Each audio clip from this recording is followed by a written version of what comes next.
Drive थी particularly हमारी drive है जो ये प्रेशर हॉर्न लगाते हैं गाड़ियों में, उनके ख़िलाफ़ थी और ओवरलोड। और ये वो गाड़ियां हैं जो अभी तक अपने जो डॉक्यूमेंट्स हैं जिन्होंने अपने कंप्लीट्स नहीं किए हैं उनको भी हम मशवरा भी दे रहे हैं, और जिसके पे उसमें डॉक्यूमेंट्स कम पाए जाते हैं, डिफिशेंसी होती है, तो उनको सीज़ भी किया जाता है गाड़ी। तो हमारा मशवरा यही है लोगों से कि आप अपने डॉक्यूमेंट्स कंप्लीट रखिए, रैश ड्राइविंग से परहेज़ कीजिए, ट्रिपल राइडिंग से परहेज़ कीजिए। जो भी हमने उनके खिलाफ या एक दो चालान दिए यहाँ पर जो ट्रिपल राइडिंग चला रहे थे मोटरसाइकिल।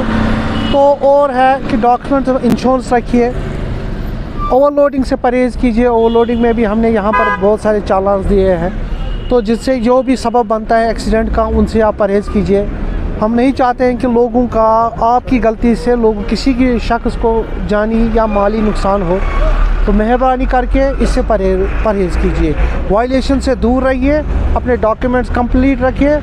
ड्राइविंग लाइसेंस के बगैर कोई गाड़ी नहीं चलाएगा, उसकी गाड़ी सीज़ भी की जा सकती है। हाँ बिल्कुल, उनको as per motor vehicle act उनको विदिन 60 डेज़ वो गाड़ी अपने नाम पर करानी चाहिए।